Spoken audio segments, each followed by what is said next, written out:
বিষয় যেই ভাগ্য আমরা পেয়েছি, যেই ভাগ্য আমরা পেয়েছি, বড় আশ্চর্যের বিষয়।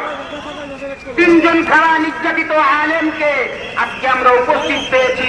যে আলেমগুলোকে কত পরিমাণ নির্যাতন দিয়েছে, যেই আলেমগুলোকে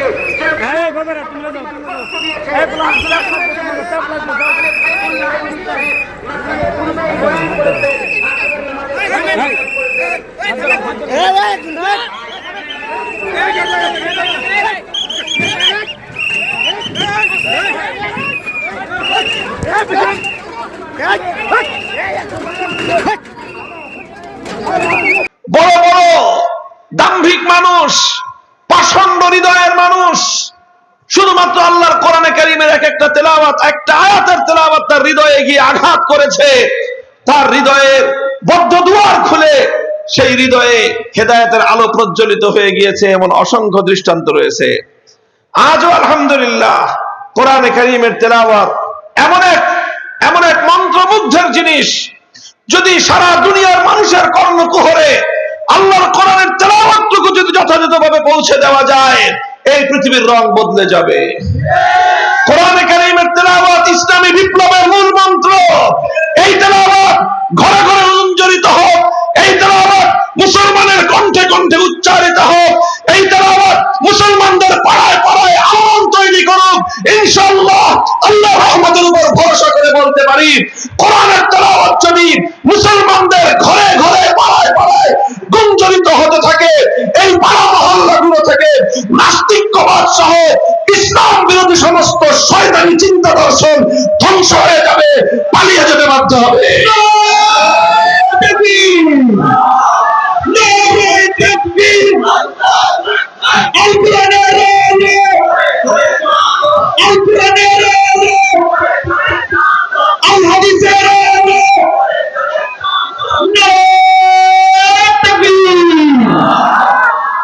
মুহতারাম হাজিরিন, এই জন্য বললাম কোরআনে কারীমের তেলাওয়াত এটা অত্যন্ত ইফেক্টিভ একটা কর্মসূচি, অত্যন্ত প্রভাব তৈরিকারী একটা কর্মসূচি। কোরআনে কারীমের তেলাওয়াতের মাধ্যমে মানুষের হৃদয়ের মধ্যে এমন প্রভাব তৈরি হয়, হেদায়েতের এমন আলোক রশ্মি মানুষের অন্তরের মধ্যে প্রবেশ করে। পৃথিবীর অনেক মানুষের অনেক দীর্ঘ দীর্ঘ আলোচনা, অনেক দীর্ঘ বয়ান, অনেক হৃদয়গ্রাহী আলোচনার দ্বারা যেই কাজ হয় না, শুধু আল্লাহর কোরআনে কারীমের তেলাওয়াতের দ্বারা অনেক সময় তার চেয়ে বেশি প্রভাব মানুষের হৃদয়ের মধ্যে তৈরি হয়ে যায়। মুফতি সালামউদ্দিন, সভাপতি আল ইতিহাদ ফাউন্ডেশন নবাবগঞ্জ ঢাকা। সম্মানিত হাজিরিন, যে মহান ব্যক্তিত্বের অপেক্ষায় আমাদের আজ এই সময় পর্যন্ত অপেক্ষা করতে হচ্ছে, যার জনপ্রিয়তা আকাশে দূর ছাড়িয়ে আল্লাহর আরশ পর্যন্ত বিস্তীর্ণতা লাভ করেছে। শুধু বাংলাদেশে নয়, পুরো পৃথিবীর বাংলা মুসলিম প্রিয় সমস্ত মানুষ যাকে এক ভাষায় চিনে, বাতিলের আতঙ্ক সমস্ত ইসলাম প্রিয় ব্যক্তিত্বের হৃদয়ের স্পন্দন শাইখুল হাদিস ইবনে শাইখুল হাদিস হযরত মাওলানা আল্লামা হযরত মাওলানা মাহমুদুল হক সাহেব, আল্লামা মাহমুদুল হক সাহেব এই পর্যায়ে আমাদের সামনে তাকরীর পেশ করবেন শাইখুল হাদিস ইবনে শাইখুল হাদিস ও আমিরে মজলিস আল্লামা মাহমুদুল হক সাহেব। হযরতকে মাহফিল ইন্তেজামিয়া কমিটির পক্ষ থেকে গুরুত্বপূর্ণ তাকরীর পেশ করার জন্য সবিনয়ে অনুরোধ জানাচ্ছি। আসসালামু আলাইকুম ওয়া রাহমাতুল্লাহ। ইন্নাল হামদালিল্লাহ নাহমাদুহু ওয়া নাস্তাঈনুহু ওয়া নাস্তাগফিরুহু ওয়া নু'মিনু বিহি ওয়া নাতাওয়াক্কালু আলাইহি ওয়া নাশহাদু আল লা ইলাহা ইল্লাল্লাহু ওয়াহদাহু লা শারীকা লাহু ونشهد أن سيدنا ومولانا محمدا عبده ورسوله صلى الله تعالى عليه وعلى آله وأصحابه وبارك وسلم وبارك وسلم تسليما كثيرا. أما بعد فأعوذ بالله من الشيطان الرجيم. بسم الله الرحمن الرحيم. هو الذي بعث في الأميين رسولا منهم يتلو عليهم آياته ويزكيهم ويعلمهم الكتاب والحكمة وإن كانوا من قبل لفي ضلال مبين. بارك الله لنا ولكم في القرآن العظيم ونفعنا وإياكم بالآيات والذكر الحكيم. اللهم صل على محمد وعلى آل محمد كما صليت على إبراهيم وعلى آل إبراهيم إنك حميد مجيد. اللهم بارك على محمد وعلى آل محمد كما باركت على إبراهيم وعلى آل إبراهيم إنك حميد مجيد. محترم সভাপতি, উপস্থিত হযরত উলামায়ে কেরাম, সম্মানিত বয়োজ্যেষ্ঠ শ্রদ্ধেয় মুরব্বী সাহেবান, সমবেত ইসলাম প্রিয়, কোরআন প্রেমিক, নবী প্রেমিক, তাওহীদি মুসলমান ভাই ও বন্ধুগণ, পর্দার অন্তরালে অবস্থানরত আমার সম্মানিত মা ও বোনেরা, আল্লাহ পাক রব্বুল আলামিনের অসংখ্য শুকরিয়া, যেই মহান রব্বুল আলামিন আজকে আমাদেরকে বান্দুরা আল আমিন মাদ্রাসার এই মাহফিলে নেক লোকদের সোহবতে উলামায়ে কেরামের মজলিসে উপস্থিত হওয়ার, শরীক হওয়ার, উলামায়ে কেরামের কাছ থেকে মূল্যবান দ্বীনী আলোচনা শুনবার তৌফিক দান করেছেন। রব্বে করিমের বড়ই মেহেরবানি। এই জন্য আল্লাহ পাক রব্বুল আলামিনের দরবারে কালেমাতুশ শুকরের হাদিয়া পেশ করি, আলহামদুলিল্লাহ। আমি আপনাদের সম্মুখে পবিত্র কোরআনে কারীমের সূরাতুল জুমার একটি আয়াত তেলাওয়াত করেছি। আলোচ্য আয়াতের মধ্যে আল্লাহ পাক রব্বুল আলামিন এই পৃথিবীতে তার নবী, আখেরি নবী, মানবতার মুক্তির দূত বিশ্বনবী মুহাম্মদুর রাসূলুল্লাহ সাল্লাল্লাহু আলাইহি ওয়াসাল্লামের আগমন এর উদ্দেশ্য এবং তার এই পৃথিবীতে পরিচালিত নবীজির কর্মসূচি, কর্মকাণ্ড সম্পর্কে মৌলিক কিছু কথা আল্লাহ এখানে তুলে ধরেছেন। মাকসাদে বিআসাতে রাসূল, নবীজিকে কেন পাঠানো হয়েছে, তিনি কি করেছেন। আমরা জানি, ইতিহাস থেকে আমরা কথা সকলেই পড়েছি, শুনেছি। আমাদের নবী যেই যুগে, যেই সমাজে, যেই সময়ে প্রেরিত হয়েছিলেন, সেই যুগ, সেই সময়টা ছিল অত্যন্ত খারাপ। সেই যুগটাকে বলা হতো জাহিলিয়াতের যুগ, দ্য এজ অফ ডার্কনেস, অন্ধকারের যুগ। সেই সময়টা ছিল বর্বরতার সময়, সেই পরিবেশটা ছিল অত্যন্ত ভয়ঙ্কর। পৃথিবীর ইতিহাসের সবচেয়ে নিকৃষ্টতম, বর্বরতম মানুষ সেই সমাজে বসবাস করত। এমন একটা সময়ে, এমন একটা সমাজে, এমন একটা এলাকায় আল্লাহর নবী প্রেরিত হয়েছিলেন, যেটা আরব মরুভূমি, যেখানে কোনো সভ্যতার ছোঁয়া ছিল না, শিক্ষা দীক্ষা বলতে কিছুই ছিল না। সেই রকম একটা এলাকায় আল্লাহর নবী আসলেন, প্রেরিত হলেন। মাত্র 23 বছর তিনি তার নবুয়তের কর্মসূচি উম্মতের উপর, জাতির উপর তিনি পরিচালনা করলেন। এই 23 বছর পরে চিত্রটা পরিপূর্ণ পরিবর্তন হয়ে গেল, অবস্থা পরিপূর্ণ পাল্টে গেল। পৃথিবীর সবচেয়ে নিকৃষ্ট, নৃশংস, সবচেয়ে বর্বর সেই জাহিলিয়াতের যুগ পৃথিবীর সবচেয়ে আলোকিত এবং মানবতার যুগে পরিণত হলো। যে মানুষগুলো ছিল সবচেয়ে বর্বর, 23 বছরের মেহনতে সেই মানুষগুলো হয়ে গেল সোনার মানুষ, যাদের এক একজনের দৃষ্টান্ত সারা পৃথিবীতে 1000 বছর পর্যন্ত খুঁজে পাওয়া যায় না। এই মানুষগুলো এত সুন্দর সোনার মানুষে পরিণত হলো। বর্বর মানুষগুলো ইনসানিয়াত এবং মানবতার সর্বোচ্চ উৎকৃষ্ট দৃষ্টান্ত হয়ে গেল। কিভাবে হলো, সময়টা কিভাবে পরিবর্তন হলো, যুগটা কিভাবে পরিবর্তন হলো, এটা আজকের যুগের মানুষের জানার প্রয়োজন। কারণ সময় ঘুরতে ঘুরতে আবার এখন নতুন আরেকটা জাহেলিয়াতের যুগে আমরা বসবাস করতেছি।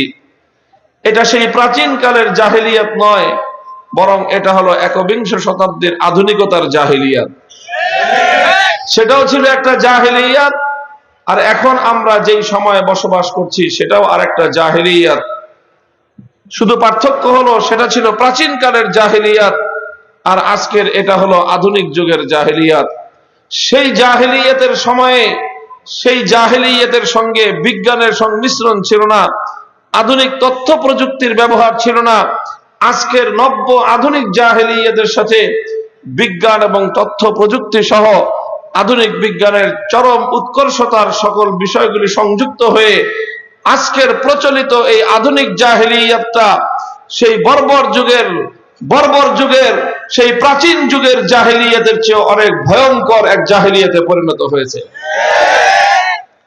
এই জাহেলিয়াতকে যদি পরিবর্তন করতে হয়, এই বর্বরতার যদি অবসান ঘটাতে হয়, মানুষের সমাজে যদি আবার নতুন করে ফুল বাগান তৈরি করতে হয়, মানুষে মানুষে হানাহানি বন্ধ করে যদি এই মানব সমাজের মধ্যে আবার শান্তির পরিবেশ তৈরি করতে হয়, আমরা বিশ্বাস করি যেই প্রক্রিয়ার মাধ্যমে 1400 বছর আগের জাহেলিয়াতকে পরাস্ত করে আল্লাহর নবী মানবতার যুগ সৃষ্টি করেছিলেন, প্রবর্তন করেছিলেন, আজও যদি আমরা এই জাহেলিয়াতকে পরিবর্তন করে সত্যিকার শান্তির ফুল ফোটাতে চাই, আল্লাহর নবীর আনিত সেই আদর্শ ছাড়া বিকল্প কোনো রাস্তা না।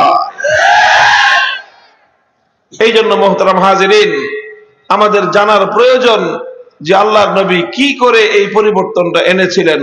সংক্ষিপ্ত আলোচনার মাধ্যমে আমি আপনাদের সম্মুখে সে কথাগুলোই তুলে ধরবার চেষ্টা করব। আল্লাহ পাক রব্বুল আলামিন সে কথাই বলছেন, হুয়াল্লাযী বাআসা ফিল উম্মিয়্যিনা রাসূলাম মিনহুম ইয়াতলু আলাইহিম আয়াতিহি ওয়া ইউযাক্কিহিম ওয়া ইউআল্লিমুহুমুল কিতাবা ওয়াল হিকমাহ ওয়া ইন কানু মিন ক্বাবলু লাফি দালালিম মুবিন। আল্লাহ বললেন যে তিনি এই নিরক্ষর শিক্ষাহীন জাতির মাঝে এমন একজন রাসূল প্রেরণ করলেন, যেই রাসূল তাদের মাঝে 4টি কাজ করলেন, আর সেই কাজের মাধ্যমেই এই অসাধ্যকে তিনি সাধন করলেন। এই জন্য আমরা এই আয়াতের আলোকে বলতে পারি, আল্লাহর নবীর যেই কর্মসূচির মাধ্যমে তিনি বিপ্লব সাধন করেছিলেন, তার মধ্যে মৌলিক কর্মসূচি ছিল 4টি। কয়টি?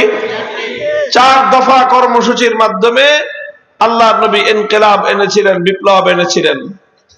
তার প্রথম কর্মসূচি ছিল ইয়াতলু আলাইহিম আয়াতিহি। তিনি আল্লাহর বান্দাদের কাছে, উম্মতের কাছে সর্বপ্রথম যেই কর্মসূচি নিয়ে এসেছিলেন সেটা হলো তেলাওয়াতে কিতাবুল্লাহ, আল্লাহর কিতাব তথা কোরআনে কারীমের তেলাওয়াত। কোরআন তেলাওয়াত করে শোনানো, এটা ছিল আল্লাহর নবীর সর্বপ্রথম কর্মসূচি। কোরআনে কারীমের তেলাওয়াত এটা আল্লাহর পয়গম্বরের সেই প্রথম কর্মসূচি, বুনিয়াদি কর্মসূচি, যেই কাজের মাধ্যমে আল্লাহর নবী সেই জাহেলিয়াতের ভিত শুদ্ধ প্রকম্পিত করে দিয়েছিলেন। কোরআনে কারীমের তেলাওয়াত এটা আল্লাহর নবীর সবচেয়ে বুনিয়াদি এবং সবচেয়ে গুরুত্বপূর্ণ কর্মসূচি। আলহামদুলিল্লাহ, কোরআনে কারীমের তেলাওয়াতের মধ্যে আল্লাহ পাক রব্বুল আলামিন সেই পাওয়ার রেখেছেন, সেই শক্তি রেখেছেন। এই কোরআনে কারীমের তেলাওয়াত পৃথিবীর সকল অন্ধকারকে দূর করে আলোকিত করতে পারে, আলো জ্বালতে পারে। কোরআনের তেলাওয়াতের মধ্যে আল্লাহ পাক সেই পাওয়ার রেখেছেন। অনেকে মনে করেন যে কোরআনে কারীম না বুঝে শুধু তেলাওয়াত করলে এই তেলাওয়াতের মধ্যে কোনো ফায়দা নাই, এই তেলাওয়াতের মধ্যে কোনো অ্যাকশন নাই, এই তেলাওয়াতের কোনো প্রভাব নাই।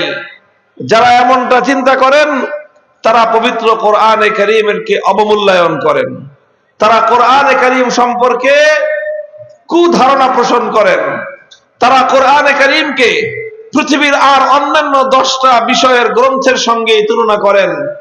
অথচ কোরআনে কারীম পৃথিবীর অন্য কোনো গ্রন্থের, সাধারণ কোনো গ্রন্থের মতো গ্রন্থ নয়। পৃথিবীর অন্যান্য যে কোনো বিষয়ের গ্রন্থের নীতি এটাই যে আপনি যদি সাহিত্যের বই পড়ে উপকৃত হতে চান, বুঝে শুনে পড়তে হবে। না বুঝে পড়লে সাহিত্যের বই দ্বারা কোনো মানুষ সাহিত্যের স্বাদ অনুভব করতে পারবে না। কবিতার বই না বুঝে পড়লে কাব্যের রস কেউ পাবে না। গল্পের বই না বুঝে পড়লে গল্পের মজা পাবে না। উপন্যাসের বই না বুঝে পড়লে উপন্যাসের চরিত্রগুলো বুঝতে পারবে না। বিজ্ঞানের বই না বুঝে পড়লে বিজ্ঞানের কিছুই শেখা হবে না। মেডিকেল সায়েন্সের বই না বুঝে পড়লে কোন মানুষ ডাক্তারি বিদ্যার কিছুই বুঝবে না। দুনিয়ার সকল বিষয়গুলো এমনই, বুঝে পড়লে লাভ আছে, না বুঝে পড়লে কোনো লাভ নাই। শুধুমাত্র কোরআনে কারীম একমাত্র গ্রন্থ, বুঝে পড়লে যেমন এটা বিপ্লব সাধন করতে পারে, বুঝে পড়লে যেরকম কোরআনে কারীমের তেলাওয়াতে ফায়দা রয়েছে, কেউ যদি অর্থ না বুঝে কোরআনে কারীম তেলাওয়াত করে, শুধুমাত্র এই তেলাওয়াত যে কোনো মানুষের বদ্ধ হৃদয়ের দুয়ার খুলে দেওয়ার জন্য যথেষ্ট। কোরআনে কারীমের তেলাওয়াতের মধ্যেই আমার আল্লাহ পাক রব্বুল আলামিন সেই অ্যাকশন এবং সেই পাওয়ার রেখেছেন। সিয়ারুস সাহাবা, সাহাবায়ে কেরামের জীবনী, সিরাতুন নবী সাল্লাল্লাহু আলাইহি ওয়াসাল্লাম, নবী যুগের অনেক ঘটনাবলী ইতিহাসের পাতায় হাদিসের কিতাবগুলোর মধ্যে বর্ণিত হয়। হযরত আবু বকর সিদ্দিক রাদিয়াল্লাহু তাআলা আনহু, তিনি একবার মক্কা ছেড়ে চলে যাচ্ছেন। পথিমধ্যে একজন লোকের সঙ্গে দেখা, নাম হলো তার ইবনুদ দাগিনা। সে এলাকার মক্কার প্রভাবশালী লোক, সর্দার কিসমের লোক। ইবনুদ দাগিনা আবু বকরকে জিজ্ঞাসা করলেন, আবু বকর কোথায় যাও? বললেন যে আমি মক্কা ছেড়ে চলে যাচ্ছি, মক্কায় আর থাকবো না। কেন থাকবে না?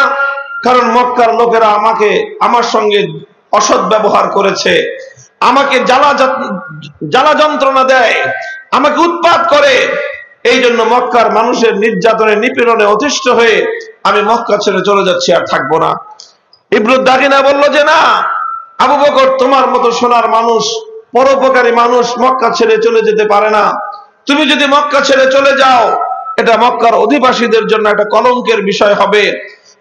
বাইরের মানুষ বলবে যে মক্কার লোকেরা দুষ্ট, আবু বকরের মতো এরকম পরোপকারী সোনার মানুষের জায়গা যেই মক্কায় হয় না, এই মক্কার মানুষ ভালো হতে পারে না। কাজেই মক্কার বাসীদের বদনাম হবে। তোমার যাওয়ার দরকার নাই, চলো, তোমার যত সমস্যা আমি সমাধান করে দিব। ইবনুদ দাগিনা আবু বকরকে নিয়ে মক্কায় আসলেন। মক্কার লোকদেরকে ডেকে তিনি বললেন যে দেখো, আবু বকরের মতো মানুষ যদি তোমাদের মাঝ থেকে চলে যায়, আরবের মানুষ জানলে সারা আরবের মানুষ তোমাদেরকে ছি ছি করবে যে তোমাদের এত খারাপ মানুষ, যে তোমাদের এলাকায় ভালো মানুষ থাকতে পারে না। কাজেই আবু বকর তোমাদের এলাকায় থাকুক, তোমরা তাকে উৎপাত করো না, তাকে জ্বালা যন্ত্রণা করো না। মক্কার লোকেরা বলেছিল আবু বকর আমাদের এলাকায় থাকুক, তাতে তো আসলে আমাদের কোনো আপত্তি নাই। এমনকি আবু বকর আমাদের বাপ দাদার ধর্ম ছেড়ে দিয়ে সে মুহাম্মাদের ধর্ম গ্রহণ করেছে সাল্লাল্লাহু আলাইহি ওয়াসাল্লাম, এতেও আমরা আপত্তি করব না, সে তার ধর্ম পালন করুক। সে মুহাম্মাদের ধর্মের দাওয়াত মানুষের কাছে দেয়, এটাও না হয় আমরা মেনে নিলাম। কিন্তু আবু বকরকে আমাদের একটা শর্ত মেনে চলতে হবে। কি শর্ত? যে আবু বকর কোরআনের তেলাওয়াত করুক, তবে সে কোরআনের তেলাওয়াতটা ঘরের বাইরে উঠোনে দাঁড়িয়ে সে করতে পারবে না। ঘরের দরজা জানালা বন্ধ করে ঘরের ভিতরে কোরআন তেলাওয়াত করতে হবে। এই হলো আমাদের একমাত্র শর্ত। ইবনুদ দাগিনা বললেন সমস্যা কি? ঘরও আবু বকরের নিজের মালিকানাধীন, ঘরের বারান্দা উঠান এটাও তারই জমি, সে ঘরে বললেই কি ঘরের উঠানে বললেই তোমাদের সমস্যা কি? বললো যে না, সমস্যা আছে। কি সমস্যা? মক্কার লোকেরা বলল যে আবু বকর যদি তার ঘরের উঠোনে দাঁড়িয়ে আবেগ মাখা কণ্ঠে যদি আল্লাহর কোরআনের তেলাওয়াত করতে আরম্ভ করে, তাহলে আমাদের ঘরগুলোতে এমন একটা পরিবেশ তৈরি হয় যে আমাদের আশেপাশের কোন ঘরে, কোন বাড়িতে আমরা আমাদের ছোট ছোট বাচ্চাদেরকে পর্যন্ত ঘরের মধ্যে আবদ্ধ করে রাখতে পারি না। চুম্বক যেরকম লোহাকে আকর্ষণ করতে থাকে, আবু বকর যখন তার দরদ মাখা কণ্ঠে কোরআনের তেলাওয়াত করতে আরম্ভ করে, কোরআনের তেলাওয়াত আমাদের ঘরগুলো থেকে আমাদের ছোট্ট ছোট্ট বাচ্চাদেরকে পর্যন্ত চুম্বকের মতো টেনে নিয়ে যায়। সমস্ত বাধার বিন্ধ্যাচল পেরিয়ে মক্কার সমস্ত মানুষ আবু বকরের তেলাওয়াত শোনার জন্য তার বাড়ির চারপাশে হুজুম করে, ভিড় করতে আরম্ভ করে, একটা বিপ্লব সাধন হয়ে যায়। মুহতারাম হাজিরিন, অনেক ঘটনা হাদিসের পাতায় পাতায় বর্ণনা পাওয়া যায়। ওয়াযালিকা আউয়ালুল মা ওয়াকারাল ঈমানু ফি কলবি ইয়াতলু আলাইহিম আয়াতিহি।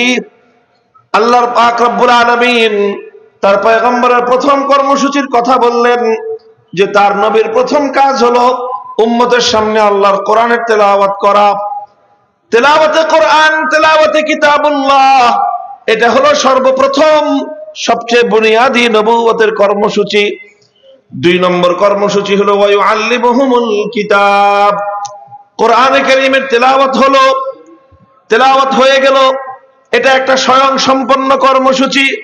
বুঝে হোক না বুঝে হোক, মর্মটা উপলব্ধি করুক বা না করুক, কোরআনে কারীম বিশুদ্ধভাবে তেলাওয়াত করা হলো, এটাই আল্লাহর পয়গম্বরের সর্বপ্রথম কর্মসূচি। 2 নম্বর কর্মসূচি হলো যে কোরআনকে তুমি তেলাওয়াত করলা, এবার তুমি উম্মতকে সেই কোরআনের মর্ম বোঝাও, সেই কোরআনের অর্থ বোঝাও। আল্লাহ পাক মানব জাতিকে লক্ষ্য করে কি বললেন তার ব্যাখ্যা করো, তাফসীর শোনাও। কোরআনে কারীমের ব্যাখ্যা, কোরআনের তাফসীর, কোরআনের মর্মগুলো যখন মানুষ শুনবে আর বুঝবে, তখন কোরআনের মর্ম, কোরআনের অর্থ, কোরআনের মধ্যে আল্লাহ পাক রব্বুল আলামিন যেই মেসেজ মানব জাতির উদ্দেশ্যে প্রদান করেছেন, এই মেসেজগুলো যখন আল্লাহর বান্দারা বুঝতে পারবে, তখন কোরআনে কারীমের এই মেসেজ মানুষের হৃদয়ের মধ্যে আরেকবার বিপ্লবের ঝংকার তুলবে। অর্থাৎ কোরআনের অর্থ না বুঝে পড়াটা, এটা যেরকম একটা বুনিয়াদি সওয়াবের কাজ, একটা কর্মসূচি, একটা মৌলিক কাজ, ঠিক তদ্রূপ কোরআনের অর্থ বোঝা, কোরআনের মর্ম বোঝা, এটাও আরেকটা গুরুত্বপূর্ণ কাজ। আমরা এই কথা বলি না যে উম্মতের কোরআনের অর্থ বোঝার দরকার নাই, না, অর্থ না বুঝে পড়লে লাভ আছে, আর অর্থ বুঝে পড়াটা এটা আরো বড় লাভের জিনিস, এটা আরো বড় উপকারের জিনিস। এই জন্য নবীর 2 নম্বর কাজ ছিল উম্মতকে কোরআন বোঝানো, কোরআনের মর্ম বোঝানো, কোরআনের ব্যাখ্যা বোঝানো, কোরআনে কারীমের তাফসীর বোঝানো। এটা ছিল রাসূল সাল্লাল্লাহু আলাইহি ওয়াসাল্লামের 2 নম্বর কাজ। কোরআনের মর্ম বুঝতে হবে, কোরআনের অর্থ বুঝতে হবে।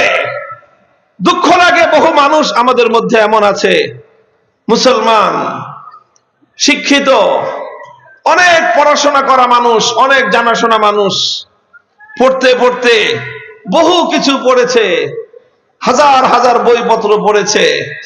ডাক্তার যারা পড়ে মেডিকেল সায়েন্সে, বয়স হয়ে গেছে 70 বছর, এখনো বলে সামনে পরীক্ষা আছে FCPS। 60 বছর বয়স হয়ে গেছে, এখনো বলে আবার হায়ার ডিগ্রি নেওয়ার জন্য রাত দিন পড়াশোনা করতে হয়। এবং ডাক্তার সাহেবরা পড়েন এরকম, প্রচুর পড়াশোনা না করলে ভালো ডাক্তার হওয়া যায় না। পড়তেছেন, ভালো কথা।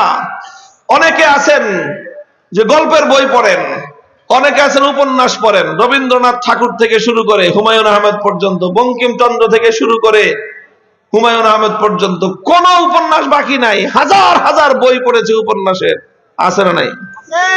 বহু মানুষ আছে এরকম যে তারা সায়েন্স ফিকশন পড়েন, অনেকে আছে এরকম তারা দর্শনের বই পড়েন, দার্শনিক চিন্তাবিদ হন, ইতিহাসের বই পড়েন।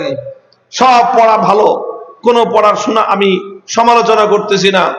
তবে কথা হলো একটা, যে এত কিছু পড়ার সময় আমার আপনার হলো, কিন্তু সারাটা জীবনে আল্লাহ পাকের পক্ষ থেকে দুনিয়ার মানব জাতির কাছে প্রেরিত আল্লাহর যে বার্তা, যে কোরআনুল কারীম, এই কোরআনুল কারীমের সূরাতুল ফাতিহা থেকে সূরা নাস পর্যন্ত পূর্ণ কোরআনুল কারীমটা একবার অন্তত বুঝে অনুবাদটুকু পড়ার সৌভাগ্য হয় নাই।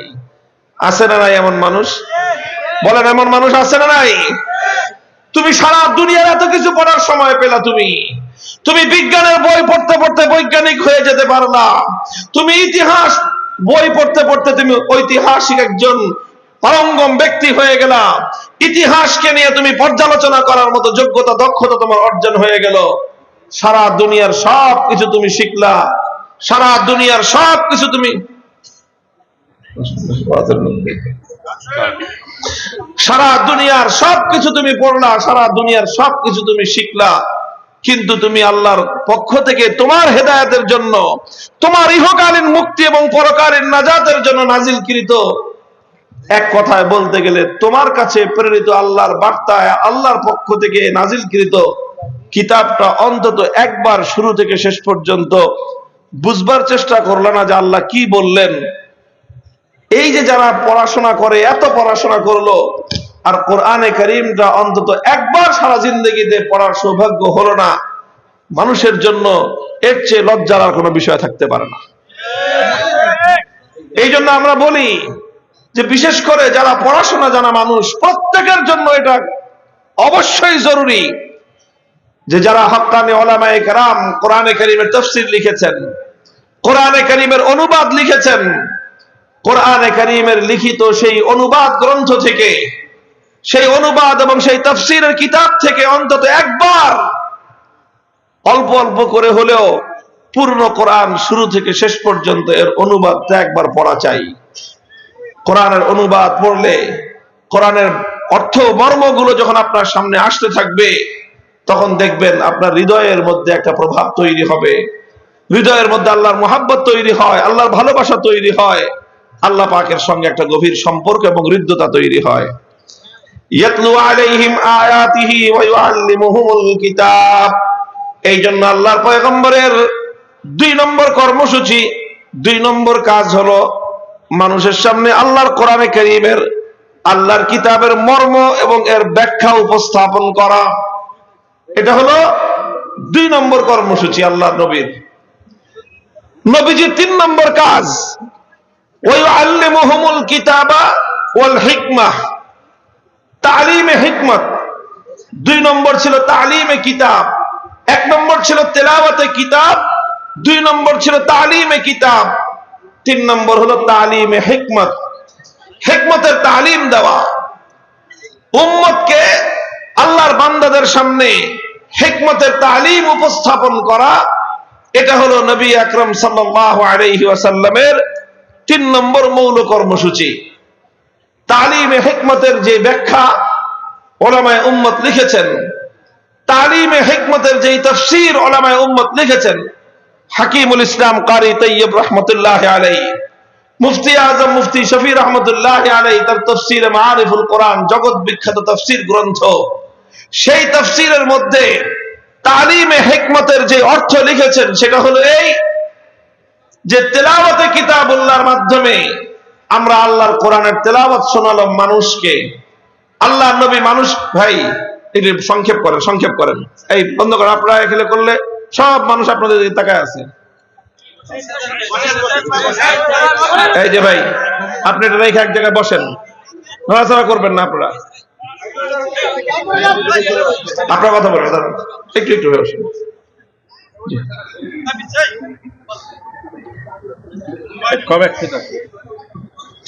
তালিমে হিকমতের যে অর্থ, তালিমে হিকমতের অর্থ হলো, দেখেন কোরআনে কারীম সম্পর্কে একটা মৌলিক কথা শুনে রাখেন। আমরা যারা জেনারেল লাইনে পড়াশোনা করি তারা একটা বিষয় জানি, বিশেষ করে যারা ক্লাস 8 থেকে 3টা বিভাগে ভাগ হয়ে যায়, সায়েন্স, আর্টস, কমার্স। সায়েন্সে যারা পড়াশোনা করে, সায়েন্স বিভাগের অধিকাংশ সাবজেক্টই এমন থাকে যে এগুলো শুধু বই পড়লে হয় না, এগুলো প্র্যাকটিক্যাল করতে হয়। কথা বলেন ঠিক কিনা? যারা ছাত্র আছে তারা জানবে। বিশেষ করে সায়েন্সের এই যে আপনার আছে যে আপনার এই যে কি বলে এটাকে, এই পদার্থবিজ্ঞান, কেমিস্ট্রি, এই জাতীয় যে সাবজেক্ট গুলো আছে, এগুলো বুঝতে হলে ভালো করে এগুলোকে আপনার ওই ল্যাবে গিয়ে প্র্যাকটিক্যাল করতে হয়। মেডিকেল সায়েন্সের তো কোনো কথাই নাই।